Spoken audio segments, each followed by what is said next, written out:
কোনো সালামের লোক ইসলামী ব্যাংকের কাজও দিতে পারবে না। এবং ইসলাম ব্যাংক একটি আন্তর্জাতিক ইনভেস্টমেন্টের মাধ্যমে এখানে তৈরি হয়েছিল, আপনি জানেন। এখানে আইডিবির ফান্ডিং ছিল, কুয়েত ফাইন্যান্স ব্যাংকের ফান্ডিং ছিল, আল রাজি যেটা বিশাল কোম্পানি আল রাজি সেখানে ফান্ডিং ছিল, এবং বাংলাদেশের কতিপয় ইসলামপ্রিয় মানুষের ফান্ডিং ছিল। ইসলাম ব্যাংক পরিপূর্ণভাবে একটি যোগ্য এবং সততার ভিত্তিতে পরিচালিত হয়েছে। আজকেও ইসলাম ব্যাংকের যারা স্টাফ আছেন, চাকরি করছেন, এদের কারো বিরুদ্ধে দুর্নীতির অভিযোগে এমন কোনো অবস্থান সেখানে ছিল না। ইট ওয়াজ ফুললি একটা নিরপেক্ষ স্পিরিচুয়াল স্পিরিট এবং সততার ভিত্তিতে ইফিসিয়েন্টলি এই ব্যাংক পরিচালিত হয়।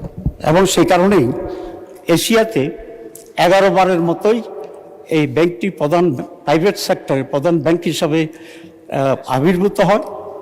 এবং যেটা বলেছে সবচেয়ে গণমুখী ব্যাংক ছিল ইসলামী ব্যাংক। 3 কোটি গ্রাহক, আমার ধারণা জানি না একজাক্টলি এই পরিমাণ গ্রাহক আর কোনো ব্যাংকে আছে বলে আমি মনে করি না। স্বৈরাচার যখন ক্ষমতায় আসলো, তারা এই ব্যাংকটাকে লুটপাট করার জন্য তারা সিদ্ধান্ত নিয়েছে। এস আলমের মতো ব্যাংক লুটের বিশ্ব ডাকাত আনফর্চুনেটলি এই ব্যাংকের কর্ণধার হিসাবে তৎকালীন স্বৈরাচার শাসক তাকে সেখানে চলে যায়। আপনারা দেখেছেন যে রিপোর্টটা ইসলামী ব্যাংক একটা তদন্ত কমিটি করেছিল। সেই তদন্ত কমিটিতে যে রিপোর্ট এখন ব্যাংকে আছে, ব্যাংকের কর্তারা জানেন যে 26টার মতো বিভিন্ন প্রতিষ্ঠান, ভুয়া প্রতিষ্ঠান তৈরি করে তাদের নামে এই ব্যাংক লোনটা নিয়ে যাওয়া হয়েছিল।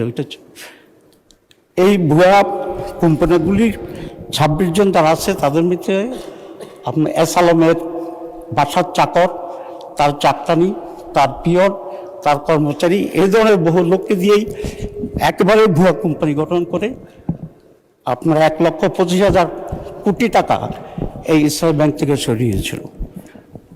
এই অভ্যুত্থানের পরে আপনার আবার নতুন করে এই ব্যাংক কিছুটা প্রাণ ফিরে পায়। 26,000 কোটি টাকার মতো নতুন টাকা এখন গ্রাহকদের পক্ষ থেকে আছে। আমরা আশা করেছিলাম যে এই সরকার এসে সর্বপ্রথম বিদেশের যে টাকাগুলো আছে এছাড়াও নিয়ে চলে গেছিল সেগুলোকে ফেরত আনার জন্যই উদ্যোগ গ্রহণ করবে। কিন্তু আমরা লক্ষ্য করছি সেই দিকে না গিয়ে গভর্নমেন্ট বিতর্কিত লোকদেরকে সেখানে বসিয়ে এখন যে পরিমাণ কিছু টাকা আছে জনগণের টাকা, সেই টাকাকেও কীভাবে লুটপাট করা যায় সেরকম উদ্যোগ গ্রহণ করছে বলে আমরা সেটা দেখি।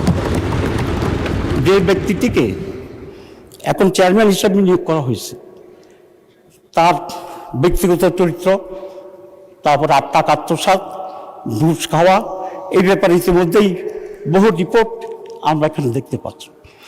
এরকম একটি লোককে ইসলাম ব্যাংকের যেখানে সততাই অন্যতম প্রধান বিষয় ছিল, এফিসিয়েন্সি প্রধান ছিল, সেই সৎ ব্যাংকটির চেয়ারম্যান বানানো হয়েছে একজন পরীক্ষিত প্রমাণিত আত্মসাৎকারী এবং দুর্নীতিবাজ ব্যক্তিকে। এরকম লোকেরা যদি এখানে চেয়ারম্যান হয় তাহলে এসালামের মতোই তারা বাকির টাকাগুলোকে জনগণের টাকাকেই নিয়ে যাবে। এটা অত্যন্ত পরিষ্কার। এবং এই জন্যই ইসলাম ব্যাংকের গ্রাহকদের ভিতরে এক বিরাট আতঙ্ক তৈরি হয়েছে। মাননীয় স্পিকার, আজকে ইসলাম ব্যাংকের যে টাকা, এ টাকাগুলো কাদের? এখানকার সৎ মানুষের এবং যারা ইসলামিক অর্থনীতিতে বিশ্বাস করে, এটা তাদের টাকা। সুতরাং এই টাকার ব্যাপারে আমাদের অবশ্যই কনসার্ন আছে। সেখানে আমি একজন গ্রাহক, আমি একজন ডিপোজিটর আছি সেখানে, এবং এখানে যে যারা আছে তারা, এবং ওই সাইডে অনেকেই আসেন নিশ্চয়ই, যারা ইসলাম ব্যাংকের সাথে ব্যবসা করছেন এবং তারা কমফোর্টেবলি ব্যবসা করতে যাচ্ছেন। এখন একটি সরকারের লক্ষ্য হওয়া উচিত কি? একটি সরকারের লক্ষ্য হওয়া উচিত যে এ সমস্ত প্রতিষ্ঠানগুলো যাতে অধিকতর সুন্দর এবং সুচারুভাবে পরিচালিত হয়, সেই জন্য চেষ্টা গ্রহণ করা।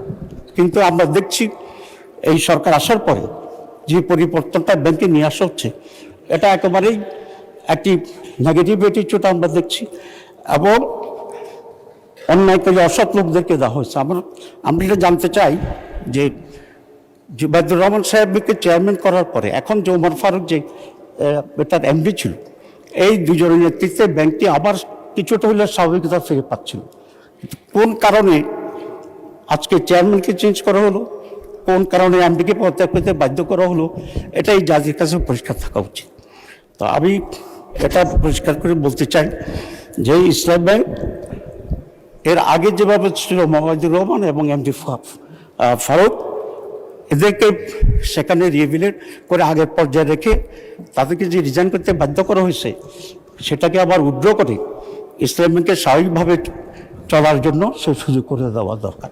আর যদি সেটা না হয় তাহলে গ্রাহকের টাকা গ্রাহকদের বিরুদ্ধে আন্দোলন করবে। আমরা দেখছি যে ইসলাম ব্যাংকে আওয়ামী লীগ যেভাবে দখল করেছে, আমাদের মাননীয় মন্ত্রী সালাউদ্দিন সাহেব তার আগের বক্তৃতায় বলেছিলেন যেটা কত অংশ শেয়ার মানে শেয়ার হোল্ডার কত অংশের মালিক আছে না, 82% এস আলমের যে মালিকানা, এই 82% হচ্ছে অন্যান্য লোকদের মালিকানাকে ডাকাতির মাধ্যমে ডিজেফাই দিয়ে এটাকে সে দখল করে জোর করে নিয়ে গেছে। আমাদের দাবি এটা অরিজিনাল মালিকদের ফেরত দিতে হবে এবং যেভাবে সুস্থভাবে চলছিল সেটাকে অব্যাহত রাখার জন্য চেষ্টা করতে হবে, নাহলে গ্রাহকরা আন্দোলন করবে, ইসলাম ব্যাংকের পক্ষে যা আছে তারা আন্দোলন করবে এবং দেশে একটা বড় ধরনের আনরেস্ট হওয়ার সম্ভাবনা আছে। আমি সেই জন্য অনুরোধ করব যে আগের মতো করে ইসলাম ব্যাংকে ইসলামিক আদায় সৎ লোকদেরকে দিয়েই পরিচিত করার জন্য চেষ্টা করতে হবে এবং এসালামের লোককেই বসানোর জন্য চেষ্টা করছে। কোনো এসালামের লোক ইসলামী ব্যাংকের কাজও দিতে পারবে না। ধন্যবাদ।